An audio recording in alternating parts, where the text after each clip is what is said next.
ओम शांति। तो आज रविवार अव्यक्त बाप दादा की रिवाइज कोर्स की मुरली है। मुरली की ओरिजिनल डेट है 4/9/2005, 4 सितंबर 2005, जिसे आज हम सुन रहे हैं 25/5/25 को।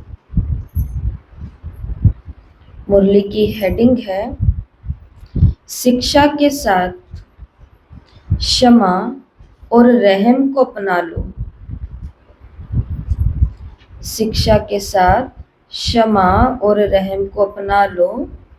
दुआएं दो, दुआएं लो, तो आपका घर आश्रम बन जाएगा। आज बाप दादा सर्व बच्चों के मस्तक में प्योरिटी की रेखाएं देख रहे हैं, क्योंकि ब्राह्मण जीवन का फाउंडेशन ही है पवित्रता। पवित्रता की रेखाएं कौन सी हैं? जानते हो, पवित्रता सर्व को प्रिय है। पवित्रता सुख, शांति, प्रेम, आनंद की जननी है। पवित्रता मानव का सच्चा श्रृंगार है। पवित्रता नहीं तो मानव का कोई मूल्य नहीं। जैसे देखते हो, देवताएं पवित्र हैं, इसलिए ही माननीय और पूजनीय है। पवित्रता नहीं तो मानव जीवन को आजकल देख ही रहे हो, देख रहे हैं ना आजकल मानव के जीवन को। बाप दादा ने आप सभी बच्चों को ब्राह्मण जन्म का वरदान ही यही दिया है, पवित्र भव, योगी भव। जिस आत्मा में पवित्रता है, उनकी चाल, चलन, चेहरा चमकता है। इसलिए पवित्रता ही जीवन को श्रेष्ठ बनाने वाली है। वास्तव में आप सब बच्चों का आदि स्वरूप ही पवित्रता है, अनादि स्वरूप भी पवित्रता है। ऐसे पवित्र आत्माओं की विशेषताएं उनके जीवन में सदा पवित्रता के पर्सनैलिटी के रूप में दिखाई देती है। पवित्रता की रॉयल्टी, पवित्रता की रियलिटी, वास्तविकता, पवित्रता की रॉयल्टी चेहरे और चलन में दिखाई देती है। ये रेखाएं जीवन का श्रृंगार है, रियलिटी है, वास्तविकता है। क्या? कि मैं अनादि आदि स्वरूप इस स्मृति से समर्थ बन जाता हूँ। रॉयल्टी है, स्वयं भी स्वमान में रहो और हर एक को सम्मान दे करके चलते रहो। पर्सनैलिटी है, सदा संतुष्टता और प्रसन्नता। तो तीनों का मतलब बाबा ने बताया, रियलिटी, रॉयल्टी और पर्सनैलिटी। हम बोलते हैं ना कि रॉयल्टी से रहना है, उसका मतलब क्या है रॉयल्टी का? पवित्रता के स्वमान में खुद रहते हैं और औरों को भी इसी स्वमान में चलाते हैं। रियलिटी का मतलब क्या होता है? कि मुझ आत्मा का वास्तविक अनादि आदि स्वरूप यही स्मृति का, और ये स्मृति हमें समर्थ बनाती है। और पर्सनैलिटी क्या है? सदा संतुष्टता और प्रसन्नता, ये है हमारी पर्सनैलिटी। स्वयं भी संतुष्ट और अन्य को भी संतुष्ट करने वाले। पवित्रता से प्राप्तियां भी बहुत है। बाप दादा ने आप सभी बच्चों को क्या क्या प्राप्तियां करवाई हैं, ये तो जानते हो ना। कितने खजानों से भरपूर किया है। अगर प्राप्तियों को समृद्धि में रखें तो भरपूर हो जाए।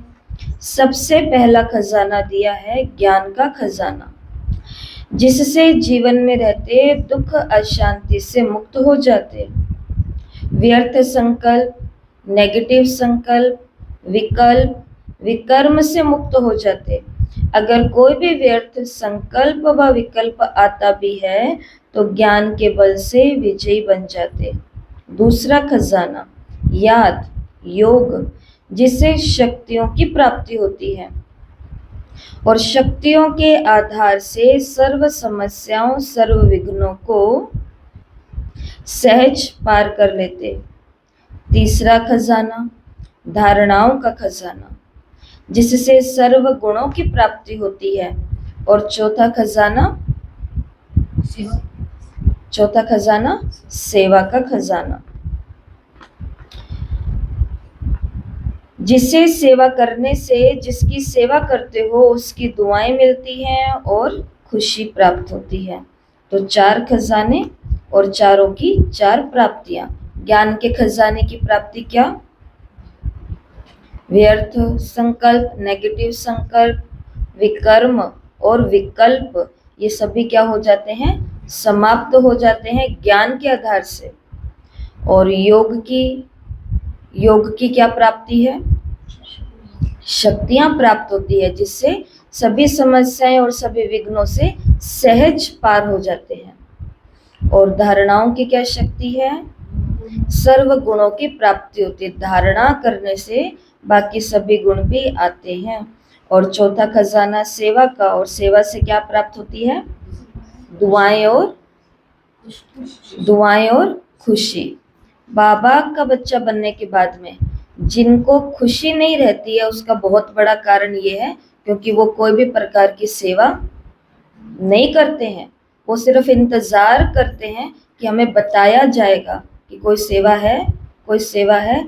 अब हम छोटे बेबी हैं, बेबी होता है ना, उसको बताया जाता है यहाँ बैठना है, यहाँ नहीं बैठना, ये खाना है, ये नहीं खाना, ये पहनना है और ये नहीं पहनना।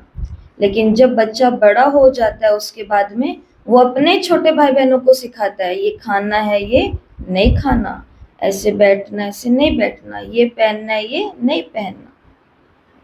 अब हम भी क्या हो गए हैं? भगवान के बच्चे, बड़े हो गए हैं। खुशी नहीं रहती है, उसका बहुत बड़ा कारण है कि सेवा गुण नहीं रहते हैं, उसका बहुत बड़ा कारण है धारणा। सहजता से विघ्नों को पार नहीं करते हैं, उसका कारण है योग की कमी। और संकल्प विकल्पों से अभी तक मुक्ति नहीं हो रही है, उसका कारण है ज्ञान के खजाने की कमी। मुरली सुनना ज्ञान नहीं है, कोर्स करना ज्ञान नहीं है, ये तो इन्फॉर्मेशन है। जैसे ब्रेकिंग न्यूज नहीं आती है समाचार में, ब्रेकिंग न्यूज, अब न्यूज डाल करके छोड़ दी कि कल हमारे शहर में बिजली गिरी। इससे सिर्फ इतना पता चला है कि बिजली गिरी है, लेकिन पूरी जानकारी थोड़ी ना पता चली है। वो तो कब पता चलेगी? जब उसकी डिटेल में जाएंगे, गहराई में जाएंगे। ज्ञान का खजाना, बाबा ने कहा इतने खजाने बाप द्वारा सभी बच्चों को प्राप्त होते हैं। बाप सभी को एक जैसे खजाने देते हैं, कोई को कम, कोई को ज्यादा नहीं देते, लेकिन लेने वालों में फर्क हो जाता है। कोई बच्चे तो खजानों को प्राप्त कर खाते पीते मौज करते हैं और फिर मौज करके खत्म भी कर देते हैं, और कई बच्चे खाते पीते मौज करते जमा भी करते हैं, और कोई बच्चे कार्य में भी लगाते लेकिन बढ़ाते जाते हैं। बढ़ाने की चाबी है। कैसे बढ़ते हैं खजाने? तो बढ़ाने की चाबी है खजानों को स्वयं के प्रति और दूसरों के प्रति यूज करना। कौन से खजाने? ज्ञान, योग, धारणा और सेवा। आज की मुरली के अनुसार जो यूज करता है वो बढ़ाता है।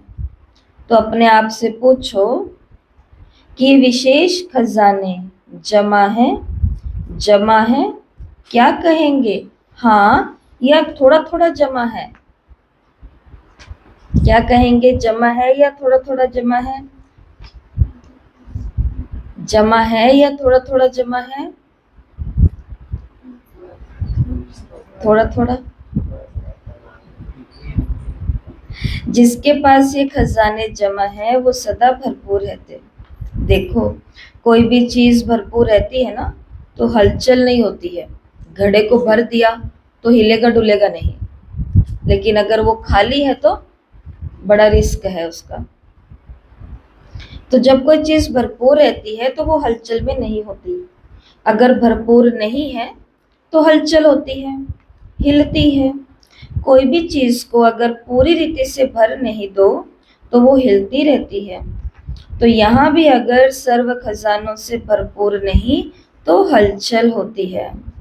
सदा ये नशा रहे कि बाप के खजाने मेरा जन्मसिद्ध अधिकार है। बाप ने दिया, आपने लिया, तो सब खजाने किसके हुए? आपके हो गए ना। तो जिसके पास खजाने हैं वो कितना नशे में रहते हैं। जिनके पास खजाने हैं वो कितना नशे में रहते हैं। जैसे छोटा सा राजा का लड़का राजकुमार होता है, पता भी नहीं होता कि बाप के पास क्या क्या खजाना है, लेकिन नशा रहता है कि बाप के खजाने मेरे खजाने हैं और खजाने की खुशी में रहते हैं। यहाँ पर बाबा ने राजा और राजा के पुत्र राजकुमार की बात करी, परंतु लौकिक में अभी हम नॉर्मल से भी किसी व्यक्ति को देखें, किसी का पिता एक बाइक लेकर के आता है, एक स्कूटी लेकर के आता है, एक गाड़ी लेकर के आता है, बच्चे को क्या लगता है? किसकी आई है? मेरी है। कमाई किसी ने लाया, कोई भुगतान भी कोई कर रहा है, परंतु नशा किसको है? कोई बोले कि आना है वहां पे, हाँ हाँ आ जाएंगे, मेरे पास है मेरी बाइक। तो मेरी कहाँ से हुई? क्योंकि वो मेरे बाप की है। बाबा ने कहा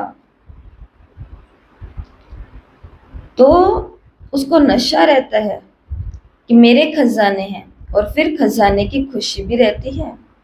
अगर खुशी कम तो उसका कारण क्या होता है? बाप ने तो खजाने दिए हैं, सुना ना, लेकिन एक है सुनने वाले और दूसरे हैं समाने वाले। जो समाने वाले हैं वो नशे में रहते हैं। आज नए नए बच्चे भी आए हैं। बाप दादा आप लकी बच्चों को आप सबके भाग्य की मुबारक दे रहे हैं। अपने भाग्य को पहचाना है परमात्मा प्यार, अविनाशी प्यार, जो सिर्फ एक जन्म नहीं चलता, अनेक जन्म सदा ही प्यार कायम रहता है। क्योंकि ये जो समय चल रहा है, ये समय भी संगम युग, भाग्यवान युग है। सत्य को भी भाग्यवान कहते हैं, लेकिन वर्तमान संगम युग का समय उससे भी भाग्यवान है। क्यों?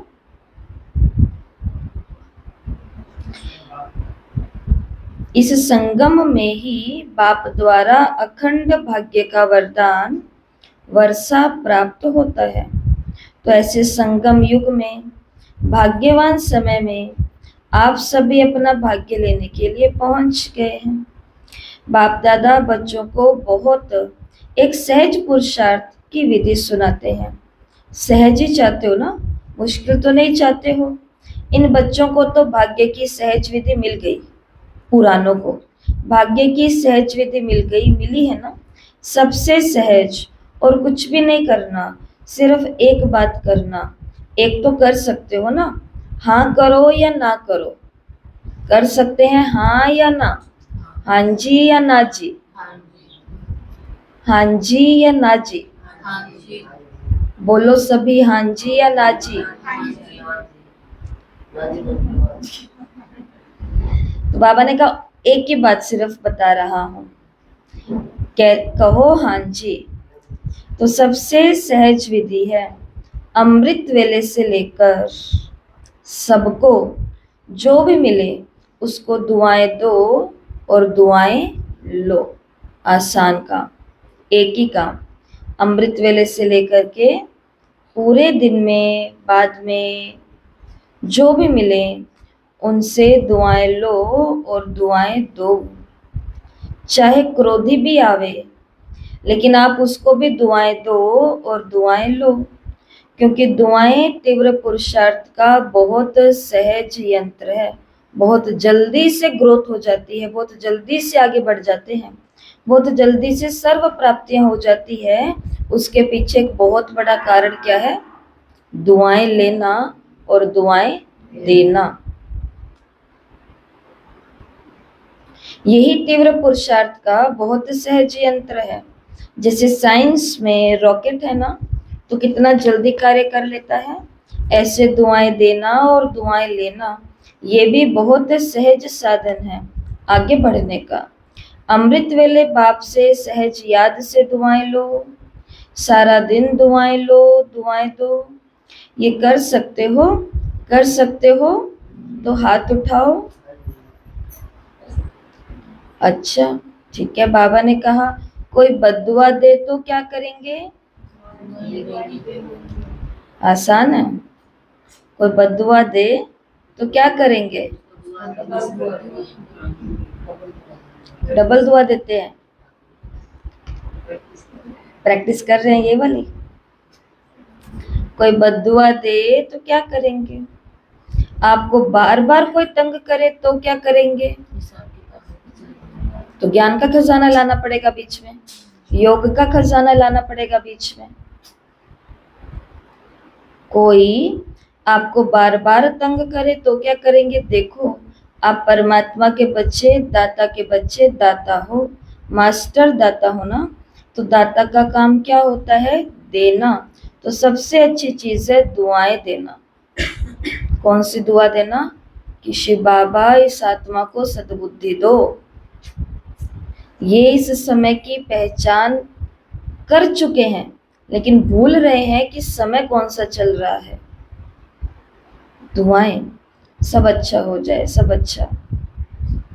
कैसा भी व्यक्ति हो लेकिन आपका भाई बहन है, परमात्मा के बच्चे तो भाई बहन हो ना, तो परमात्मा का बच्चा मेरा ईश्वरीय भाई, ईश्वरीय बहन है। उसको क्या देंगे? बद्दुआ देंगे क्या? नहीं देंगे ना। बाप कभी बद्दुआ देता है? देगा? देता है? हाँ या ना? हाँ ना करो, बहुत खुश रहेंगे। क्यों? अगर बद्दुआ वाले को भी आप दुआ देंगे तो वो दे ना दे, लेकिन आप दुआ लेंगे, क्योंकि दुख तो दुख क्यों होगा? बाप दादा आप आए हुए बच्चों को एक वरदान देता है। वरदान याद रखेंगे तो खुश रहेंगे। वरदान सुनाएं? सुनेंगे वरदान? वरदान है अगर आपको कोई दुख दे तो भी आप दुख लेना नहीं, वो दे लेकिन आप नहीं लेना, क्योंकि देने वाले ने दे दिया लेकिन लेने वाले तो आप हो ना। देने वाला लेने वाला नहीं है। अगर वो बुरी चीज देता है, दुख देता है, अशांति देता है तो बुरी चीज है ना। आपको दुख पसंद, आपको दुख पसंद है? नहीं पसंद है ना, तो बुरी चीज हो गई ना। तो बुरी चीज ली जाती है क्या? कोई आपको बुरी चीज देवे तो आप लेंगे? लेंगे? नहीं लेंगे। तो फिर क्यों लेते हो? लेंगे तो नहीं लेकिन ले लेते हैं। ले लेते हो ना। अगर दुख ले लेते हो तो दुखी कौन होता है? आप ही होते हो या वो होते हैं? लेने वाला ज्यादा दुखी होता है। वो तो दुख दे करके मजे कर रहे हैं, तंग कर करके मजे कर रहे होते हैं, उनको तो संस्कार बन चुके हैं, पता नहीं चल रहा। लेकिन बाबा ने कहा प्रॉब्लम ज्यादा किसको हो जाएगी? आपको। दुखी ज्यादा कौन हो जाएंगे? आप। दुख के कारण बीमारियां किसको ज्यादा लग जाएंगी? आपको। और सेवा नहीं कर पाएंगे, दुआएं आगे कमा नहीं पाएंगे, बहुत लंबी प्रोसेस है। लेने वाला ज्यादा दुखी होता है। अगर अभी से दुख लेंगे नहीं तो आधा कल्प दुख तो आपका दूर हो गया, क्योंकि लेंगे ही नहीं ना। और आप दुख के बजाय उनको सुख देंगे तो दुआएं मिलेंगी, तो सुखी भी रहेंगे और दुआओं का खजाना भी भरपूर होता जाएगा। हर आत्मा से कैसी भी हो आप दुआएं लो, शुभ भावना, शुभ कामना रखो। कभी कभी क्या होता है, कोई ऐसा काम करता है ना तो कोशिश करते हैं शिक्षा देने की, किसको ठीक कर दूं। शिक्षा देते हो, शिक्षा दो, लेकिन शिक्षा देने की सर्वोत्तम विधि है क्षमा का रूप बन करके शिक्षा दो। कि कोई बात नहीं, अपने एक ही परिवार है, आगे से इस बात का ख्याल रखना, ये हुआ ठीक नहीं, ये अच्छा नहीं था, परंतु आगे से ख्याल रखना। शिक्षा दे करके, क्षमा करके फिर शिक्षा देना। सिर्फ शिक्षा नहीं दो, रहम क्षमा भी करो और शिक्षा भी दो। 2 शब्द याद रखो, शिक्षा और क्षमा, रहम। अगर रहम दिल बन करके उनको शिक्षा देंगे तो आपकी शिक्षा काम करेगी। अगर रहम दिल बन करके नहीं देंगे तो शिक्षा एक कान से सुनेंगे, दूसरे से निकल जाएंगी, शिक्षा धारण नहीं होंगी। ऐसे है ना, अनुभव है ना। आप भी किसका शिक्षक तो नहीं बन जाते। शिक्षक बनना जल्दी आता है, लेकिन क्षमा करना दोनों साथ साथ चाहिए। अभी से रहम, रहम करने की विधि है शुभ भावना, शुभ कामना। जैसे कहते हैं ना, सच्चा प्यार पत्थर को भी पानी कर देता है। ऐसे ही क्षमा रूप से शिक्षा देने से आपका कार्य जो चाहते हो ये नहीं करें, ये नहीं हो, तो वो प्रत्यक्ष दिखाई देगा। आपके रहम दिल बन शिक्षा देने का प्रभाव उसके कठोर दिल भी परिवर्तित हो जाएंगी। तो क्या वरदान मिला? ना दुख देना, ना दुख लेना। पसंद है? बाबा ने कहा अच्छा पसंद है, तो अभी फिर लेना नहीं। क्या? दुख। गलती नहीं करना। जब बाप दुख नहीं देता तो फॉलो फादर करना है ना, कर रहे हैं। कभी कभी थोड़ा डांट देते हो, डांटना नहीं है, रहम करना है। टीचर्स अपने जिज्ञासुओं को, भाई बहनों को लेसन देती है। उनको क्या लगता है, ये हमको डांट रही है। डांटने के अंदर क्या छिपा हुआ होता है? अपना स्वार्थ छिपा हुआ होता है।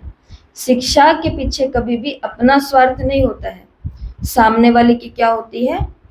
उन्नति होती है, कि घाटा आप ही का होने वाला है, नुकसान आप ही का होने वाला है। तो बाबा ने कहा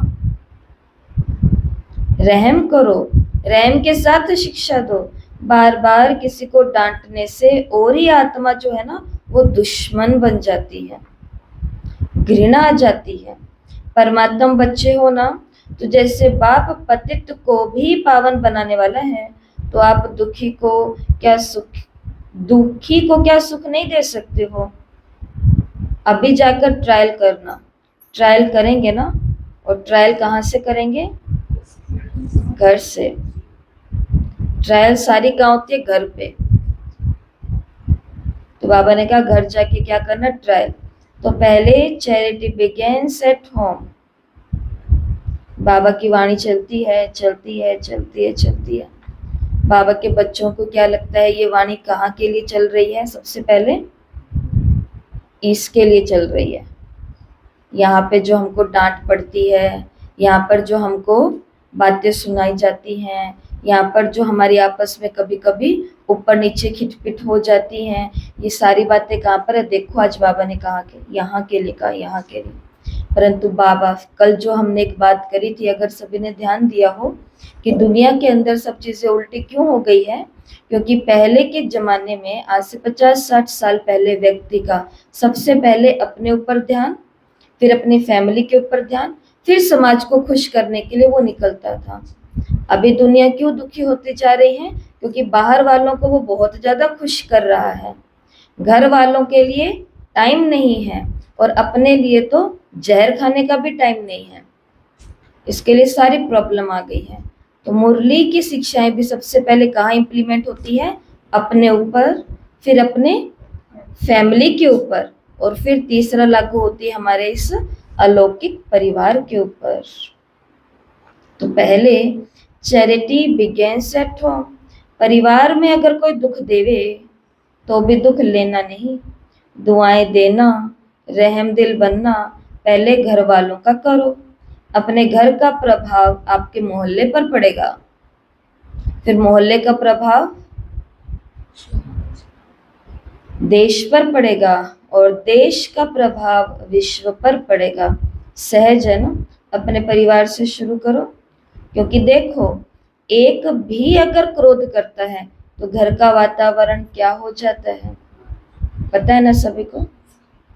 कई लोग हमको आकर के अलग अलग प्रकार की बातें बताते हैं, तो उन बातों में ये चीज बिल्कुल पता चल जाती है कि इनका बिल्कुल सारा ध्यान कहाँ है, अपने अपने सेवा केंद्रों पर है।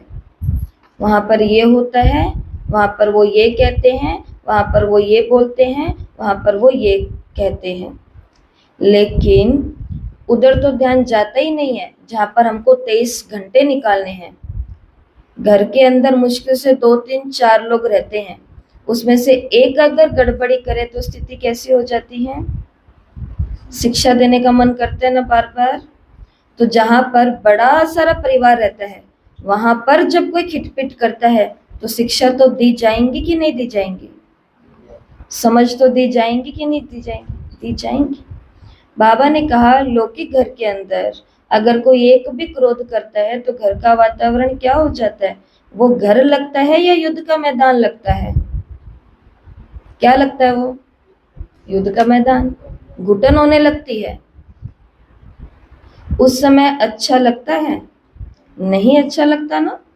आप लोगों के लिए भी जो आज मधुबन के अंदर वीआईपीज के साथ मधुबन के समर्पित भाई बहन सामने बैठे हैं, तो बाबा ने कहा आप लोगों के लिए भी अपने अपने साथियों से, अपने अपने कार्यकर्ताओं से ना दुख लेना ना दुख देना, दुआएं देना और दुआएं लेना। अगर आप अधिकार से ऐसे समय पर भी दिल से मेरा बाबा कहेंगे, परमात्मा बाबा, मेरा बाबा, तो ये कहावत है कि भगवान सदा हाजिर है। अगर आपने दिल से अधिकार रूप से ऐसे समय पर मेरा बाबा कहा तो बाप जरूर हुजूर हाजिर हो जाएगा, क्योंकि बाप किस लिए है, बच्चों के लिए ही तो है। और अधिकारी बच्चे को बाप सहयोग नहीं दे ये हो नहीं सकता, असंभव। तो परिवर्तन करके जाना, जैसे आए हो वैसे नहीं जाना, परिवर्तन करके जाना। क्योंकि देखो कहाँ आए हैं, कहाँ, मधुबन। मधुबन जाते हैं फ्री में। एक किसी व्यक्ति को मधुबन जाना होता है तो कितना खर्चा करना पड़ता है। सिर्फ ऊपर ऊपर का खर्चा देखो तो 5-6 हजार तो करना ही पड़ेगा। उसके बाद में एक्स्ट्रा और सब चीजें होती है, वो साइड में रखो।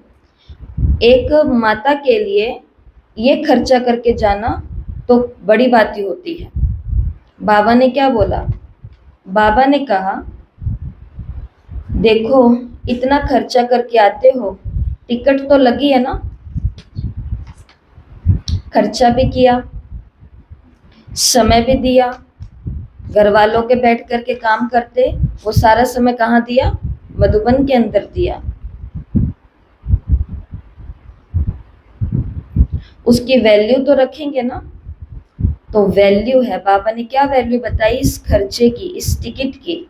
स्व परिवर्तन से पहले अपने घर का परिवर्तन, फिर विश्व का परिवर्तन, फिर देश का परिवर्तन। मधुबन जाते हैं, जैसे जाते हैं वैसे के वैसे आते हैं। बताओ, जैसे जाते हैं वैसे आते हैं,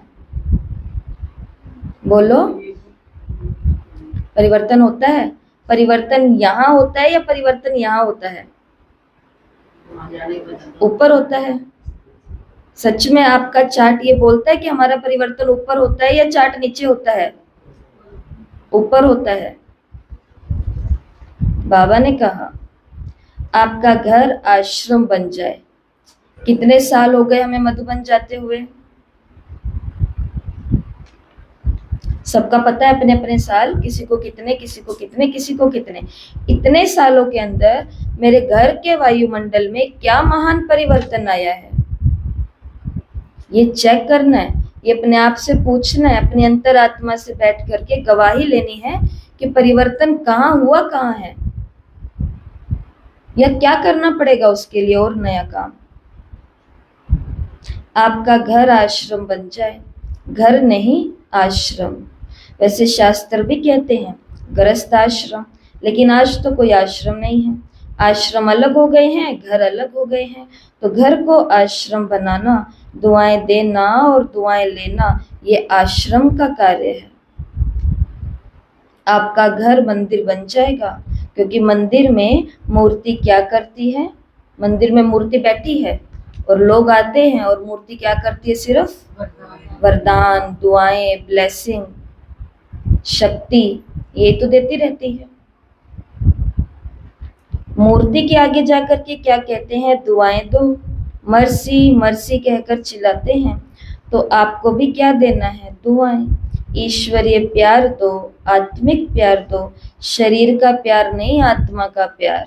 घर आश्रम ऐसे नहीं बन सकते जब तक हम शरीर वालों को ट्रीटमेंट देंगे। कितने सारे हमारे बीके के सब नियम लिखे हुए हैं उधर बोर्ड पर। उसमें से एक नियम ये भी है कि ब्राह्मणों को आपस में एक दूसरे की शादी की एनिवर्सरी सेलिब्रेट करते हैं, एक दूसरे का बर्थडे सेलिब्रेट करते हैं, या एक दूसरे की और चीजें सेलिब्रेट करते हैं। उसमें से खास कुछ ब्राह्मणों को बुला करके, आपकी पहले से है जानकारी वो बात अलग होती है, परंतु क्लास के कुछ गिने चुने को जो खास खास है मेरे, उनको बुलाना और उनके साथ में अपनी लौकिक कार्यक्रम को सेलिब्रेट करना, ये इस संस्था के अंदर वर्जित है। लेकिन फिर भी हम कभी कभी बाबा के बच्चे क्या बोलते हैं? बाबा ने कहा ना हमारा ये तो परिवार है, प्यार से रहना है, प्यार से रहना है। लेकिन वो प्यार तो फिर होना चाहिए था, तो फिर सबके साथ होना चाहिए था। अपने इस क्लास का एक रूल है, कितने साल पहले हमको याद है ये बात, हम लोगों ने यहाँ के सेवा साथियों ने मिलकर के डिस्कस करी थी कि यहाँ पर जो होगा वो सबका एक होगा, एक जैसा, और नहीं होगा तो किसी का भी नहीं होगा। सेवा का टॉपिक अलग है, जो अपनी सेवा करेगा वो अपना भाग्य अपने आप बनाएगा, वो उसका अपना अधिकार है। अधिकार तो भगवान भी सबको पर्सनल देता है, वो बात अलग है। परंतु अगर कोई गिफ्ट किसी को एक मिलेगा तो वो सबको मिलेगा, और नहीं मिलेगा तो वो किसी को नहीं मिलेगा। कोई इंफॉर्मेशन मिलेगी तो सबको मिलेगी, कार्यक्रम का निमंत्रण, और नहीं मिलेगा तो किसी को भी नहीं मिलेगा। ये कितने साल पहले हम लोगों ने फिक्स कर लिया था। तो बाबा ने, तो ये होता है आत्मा से प्यार, और शरीरों से प्यार का मतलब वो हम सभी को मालूम है। घरों में जाना, खास उनके ऊपर अटेंशन रखना, खास खास बातें उनके साथ शेयर करना, रिपोर्ट इधर की उधर ट्रांसफर करना, ये शारीरिक प्रेम है। आज का प्यार तो स्वार्थ वाला प्यार है, सच्चा दिल का प्यार तो है ही नहीं। स्वार्थ होगा तो प्यार देंगे, और स्वार्थ नहीं होगा तो डोंट केयर, कोई परवाह नहीं, कोई फर्क नहीं पड़ता। तो आप क्या करेंगे? आत्मिक प्यार देना। ये बाबा कहाँ की बात करें? होम, घर की। आत्मिक प्यार देना, दुआ देना, ना दुख लेना ना दुख देना। देखो आपको चांस मिला है, बाप दादा को भी खुशी है। इतने जो सभी आए हैं, कितने आए हैं? भारत के करीब 250 VIPs रिट्रीट में आए हुए हैं। तो बाबा ने कहा इतने घर आश्रम बनेंगे ना। ये बातें तो हम परसों कर रहे थे 23 तारीख को। राजकुमार भाई ने कितना अच्छा अपना एक्सपीरियंस शेयर किया, और दिल से सभी को ये दुआ दी, दिल से सभी के आगे बात रखी कि हम जितने हैं सभी के घर क्या बन जाने चाहिए? आश्रम बन जाने चाहिए। बाबा की मुरली आज देखो कितनी लिंक कर रही है। इतने सब घर आश्रम बनेंगे ना, बनाएंगे ना, बनाएंगे पक्का कि थोड़ा थोड़ा कच्चा? तो आश्रम के अंदर, मंदिर के अंदर तो एक ही मूर्ति चाहिए। एक मूर्ति होगी तो वो मूर्ति पूरे स्थान को क्या बना देगी? मंदिर या आश्रम बना देगी, स्लोली स्लोली। लेकिन कार्यक्रम शुरू हो जाना चाहिए। जो समझते हैं कुछ भी हो जाए, थोड़ा सहन तो करना पड़ेगा। देखो, समाने की शक्ति कार्य में लगानी पड़ेगी, लेकिन सहन शक्ति का फल बहुत मीठा होता है। सहन करना पड़ता है, लेकिन फल बड़ा मीठा होता है। सहन, मैं तो हमेशा सोचती हूँ और कहती हूँ, सहन कहाँ नहीं करना पड़ता, सब जगह तो करना पड़ता। आप कहीं पर भी चले जाओ, आप इतनी सी नौकरी करो, आप इतना सा किसी का काम करो, आप इतना सा बिजनेस स्टार्ट करो, आप कोई एक घर से उठ करके दूसरे घर पे जाओ जिसको ससुराल बोलते हैं, सब कुछ तो सहन करना पड़ता है, सब सहन करना पड़ता है। लेकिन उस सहन के पीछे बाबा ने कहा फल भी बहुत बड़ा मीठा होता है।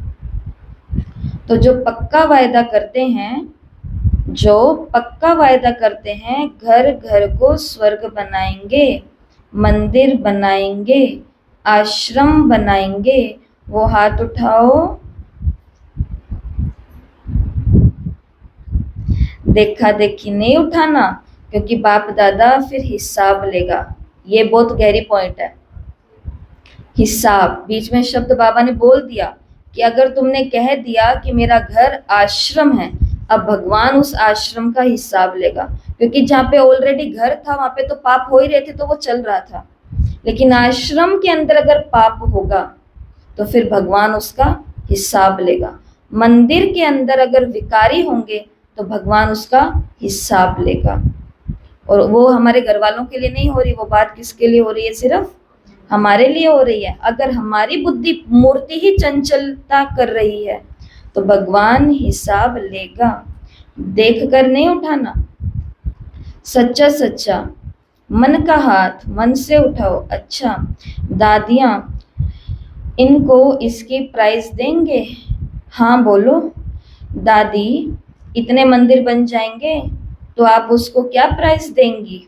तो दादी ने बोला, अपने घर वालों को तो लावे पहले। दादियाँ, बाबा तो बोल देता है, पर दादियाँ या निमित्त जो होते हैं उन वो कहते हैं कि अच्छा आपका घर, कई लोग बोलते हैं हमारा घर तो एकदम आश्रम की तरह है, हमारा घर भी आश्रम है, हमारा घर भी आश्रम है। फिर उनको बोल देते कि अच्छा आपका घर आश्रम है तो लेके आओ, कभी अपने घर वालों का मुंह तो दिखाओ। नथिंग, कभी भी नहीं। तो बाबा ने, तो दादी ने बोला, बाबा के आगे दादी ने बोल दिया कि अपने पहले घर वालों को तो लेकर के आवे। तो बाबा ने कहा कि ये तो प्राइज नहीं दी, ये तो काम सुना दिया दादी ने। फिर दादी ने आगे से बोला कि बाबा जो आज्ञा करेंगे। तो फिर बाबा ने कहा देखो प्राइस तो आपको मिल ही जाएगी, कोई बड़ी बात नहीं। देखो दादी के बात के आगे बाबा ने कोई इंटरफेयर नहीं किया कि नहीं तुमको प्राइस देनी ही है। बाबा ने क्या बोल दिया आगे से कि प्राइस तो इनको अपने आप ही मिल जाएगी, प्राइस की कोई बड़ी बात नहीं। घर आश्रम बनेगा, जिनका घर आश्रम बन जाता है उनको क्या प्राइस नहीं मिलती। लोगों की दृष्टि ऊंची हो जाती है, सम्मानित हो जाती है, कहना नहीं पड़ता, वो अपने आप स्वीकार करते हैं कि हमारी गृहस्थी और इनकी गृहस्थी में बातें चाहे कुछ भी करें, बोले चाहे कुछ भी होता रहे, परंतु आत्मा अंदर से स्वीकार करती है फर्क तो बहुत बड़ा है, कुछ भी हो फर्क तो बहुत बड़ा है, ये प्राइज ही तो है। आप जाने के बाद अपनी धारणा से परिवर्तन करना। बाबा ने कहा देखो कोई बड़ी बात नहीं है, प्राइस तो मिल ही जाएगी, लेकिन जो है ना, ये लेकिन बोले। आप जाने के बाद अपनी धारणा से परिवर्तन करना और 15 दिन बाद मास में अपनी रिजल्ट लिखना। जो 1 मास भी दुख नहीं लेगा, दुख नहीं देगा, उसको बहुत अच्छी प्राइस मिलेगी। अपने लौकिक के अंदर 1 महीने तक ना दुख लेगा और ना दुख देगा तो उनको प्राइस मिलेगी। अगर आप आएंगे तो मुबारक है, अगर नहीं आ सकेंगे तो आपकी प्राइस सेंटर पर भेज देंगे। अच्छा, चारों ओर के देश विदेश के बच्चों की याद बाप दादा को मिली, चाहे फोन द्वारा याद भेजी, चाहे पत्रों द्वारा भेजी, चाहे दिल में याद किया। तो बाप दादा सभी बच्चों को चाहे भारत के चाहे विदेश के रिटर्न में दुआएं और याद प्यार पदम गुणा दे रहे हैं। चारों ओर के परमात्मा प्यार के अधिकारी बच्चों को चारों ओर सर्व खजानों से भरपूर, निर्विघ्न, निर्विकल्प, निर्व्यर्थ संकल्प रहने वाली श्रेष्ठ आत्माओं को साथ साथ स्व परिवर्तन करने और कराने के उमंग उत्साह में उड़ने वाले बच्चों को साथ साथ बाप दादा को सच्चे दिल का समाचार देने वाले सच्चे दिल वाले बच्चों को विशेष दिलाराम के रूप में, बाप के रूप में, शिक्षक के रूप में, गुरु के रूप में पदम गुणा याद प्यार और नमस्ते। हम रूहानी बच्चों की रूहानी माता पिता बाप दादा को याद प्यार नमस्ते, ओम शांति। शुक्रिया बाबा, शुक्रिया, वाह बाबा वाह। वरदान, भटकती हुई आत्माओं को यथार्थ मंजिल दिखाने वाले चैतन्य लाइट माइट हाउस भव। किसी भी भटकती हुई आत्मा को यथार्थ मंजिल दिखाने के लिए चैतन्य लाइट हाउस बनो। सच्चा रास्ता, यथार्थ रास्ता, मंजिल। इसके लिए 2 बातें ध्यान पर रखो। पहली, हर आत्मा की चाहना को परखना। जैसे योग्य डॉक्टर उसे कहा जाता है जो नब्ज को जानता है। ऐसे परखने की शक्ति को सदा यूज करना है कि आने वाली आत्मा या मेरे सामने जो है मेरे लोग, ये सभी आत्माएं क्या रही हैं, उसी हिसाब से उनको ज्ञान का इंजेक्शन देना। दूसरा, सदा अपने पास सर्व खजानों का अनुभव कायम रखना। अपने पास हर खजाने का अनुभव कायम रखना। ज्ञान से मुझे क्या प्राप्ति हुई, योग से, धारणा से, सेवा से, हर एक चीज का अनुभव अंदर में स्टॉक में स्टोर रखना। सदा ये लक्ष्य रखना कि सुनना नहीं है, सदा ये लक्ष्य रखना कि सुनाना नहीं है, लेकिन सर्व संबंधों, सर्व शक्तियों का अनुभव कराना है। स्लोगन, दूसरों की करेक्शन करने के बजाय एक बाप से अपना कनेक्शन ठीक रखो। दूसरों की करेक्शन करने के बजाय एक बाप से कनेक्शन रखो। आज के अव्यक्त इशारे हैं, अपना निजी स्वरूप व वरदानी स्वरूप सदा समृद्धि में रहे, तो अपवित्रता और विस्मृति का नामो निशान समाप्त हो जाएगा। विस्मृति और अपवित्रता क्या होती है? अब इसकी अविद्या होनी चाहिए, क्योंकि ये संस्कार व स्वरूप आपका नहीं है, बल्कि आपके पूर्व जन्म का था। कौन सा संस्कार? अपवित्रता, व्यर्थ में जाना, टाइम वेस्ट करना, ये सभी इस जन्म, ये तो नया जन्म हो गया ना, बीके लाइफ। पुराना जन्म कौन सा था? जो मुझे मेरे माँ बाप से मिला था, जिसके पीछे एक जात थी, जिसके पीछे एक धर्म था, जिसके पीछे एक स्वभाव थे, जिसके पीछे अपना एक संस्कार चल रहा था। तो वो सभी चीजें, अच्छाइयां भी बहुत लेकर के आते हैं, लेकिन कहीं ना कहीं कोई बुराई भी आत्मा के अंदर छिपकी रहती। तो बाबा ने कहा कि ये सारे संस्कार विस्मृति के और अपवित्रता के आपके इस जन्म के नहीं है, पूर्व जन्म के हैं। तो अभी आप ब्राह्मण हो, ये तो शूद्रों के संस्कार और स्वरूप है। तो अपने से भिन्न अर्थात दूसरों के संस्कार अनुभव हो, इसको कहा जाता है न्यारा और प्यारा। हर दिन में अपने दोनों रूपों को देखो। जो व्यर्थ में जा रही है, ये मेरा पिछला जन्म की मैं आ गई, और जो सेटलमेंट कर रही है बाबा को याद करके, ये मैं आज की हूँ। धीरे धीरे उस पुराने वाले जन्म से क्या होना है? न्यारा, और इस नए जन्म का क्या होते जाना है? प्यारा। ये बाबा ने कहा। अच्छा, ओम शांति। तो क्या याद रखेंगे आज पूरे दिन? वैसे तो 1 महीने का होमवर्क है, लेकिन आज क्या काम करेंगे?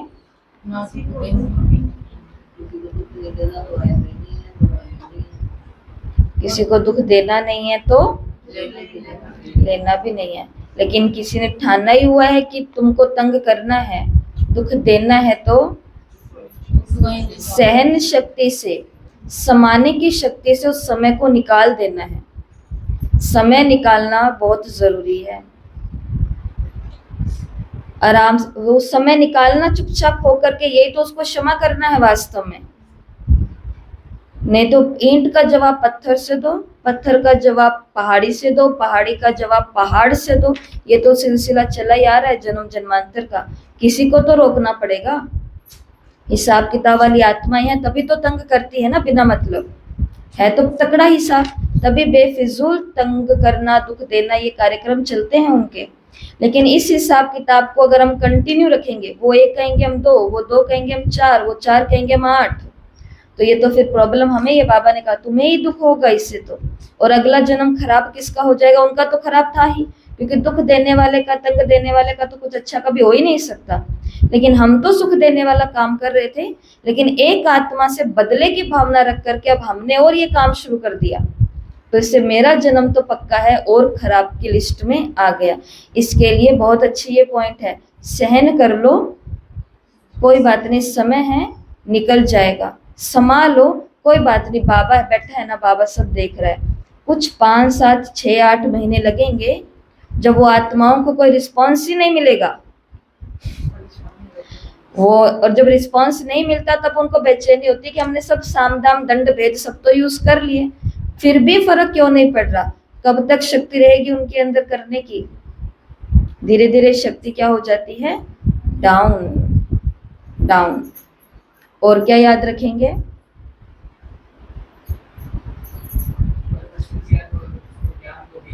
हाँ, 4 खजाने, 4 प्राप्तियां।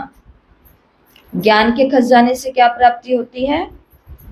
व्यर्थ संकल्प, नेगेटिव संकल्प, विकल्प, ये सभी क्या हो जाते हैं? समाप्त हो जाते हैं। योग या फिर याद के खजाने से क्या प्राप्ति होती है? शक्तियां प्राप्त होती है, जिससे सभी समस्याएं, सभी विघ्नों से सहजता से ही पार हो जाते हैं। मुश्किल समय मुश्किल से नहीं, आराम से निकल जाता है योग के कारण। और धारणा की क्या प्राप्ति है? गुण आने लगते हैं। धारण, अगर धारण निश्चय कर लिया, आज मैंने धारणा कर ली है बात की, चाहे कुछ भी हो जाए, बस मुझे आज ये काम करना ही करना है, उस एक काम को करने के पीछे क्या आ जाएगी हमारे अंदर? नियमितता आ जाएगी, पंक्चुअलिटी आ जाएगी, समय की कदर आ जाएगी। फालतू के लोगों से मेरे को आज बात नहीं करनी है, और फालतू की बात नहीं करनी है क्योंकि मेरे को ये वाला काम आज करना है। कितने सारे गुण एक धारणा को करने से आ जाते हैं। जैसे हमारी एक धारणा है शुद्ध अन्न, एक शब्द ही है शुद्ध अन्न। शुद्ध अन्न का मतलब क्या है? सात्विक भोजन खाना है, पवित्र हाथों का बना हुआ खाना है। इतनी सी बात ही थी, लेकिन इतनी सी धारणा के पीछे कितने सारे गुण आ गए हैं। अनजानों के हाथ का बंद, ट्रेन में इधर उधर जाते हैं तो ये ले लो वो ले लो, शेयरिंग करना बंद, फिर ऊपर से होटल के खर्चे बंद, फिर ऊपर से शादी ब्याह में जाते हैं तो खा पी लेते हैं, फिर गड़बड़ियां हो जाती है तो वो गड़बड़ियां बंद, कितनों की नजर में आते हैं तो वो नजरें भी बंद। एक धारणा के पीछे कितने सारे गुण आ जाते हैं, हमको पता भी नहीं चलते, ऐसे एक एक धारणा। और लास्ट था सेवा। सेवा के खजाने से क्या प्राप्ति होती है? दुआएं और खुशी। और दुआओं के ऊपर फिर मुरली चली है पूरी की पूरी, आगे की 3 के ऊपर नहीं चली, आगे सेवा के ऊपर चल गई। तो दुआएं भी कमानी पड़ती है पुरुषार्थ से। हम ऐसे पॉइंट सुना दिया, दुआएं देनी है और दुआएं लेनी है, और घर अपने अपने घरों पर गए और घरों के राजा बन करके बैठ गए, सेवा केंद्रों पर आए और राजा बन करके बैठ गए, और क्या बोल रहे हैं? बस दुआएं देनी है और दुआएं लेनी है। ऐसे थोड़ी ना मिलेंगी, एफर्ट्स करने पड़ेंगे। और बाबा ने एक मुरली में पॉइंट सुनाया, ये दुआएं क्या कर देती हैं? तीव्र तीव्र गति से, तीव्र वेग से आगे बढ़ा देती हैं। एक आत्मा की दुआ हमको कहां से कहां पहुंचा सकती है। और यहाँ पर तो किसकी दुआएं है? मुरली में बोला परमात्मा की दुआएं, बाबा की दुआएं। अच्छा, ओम शांति।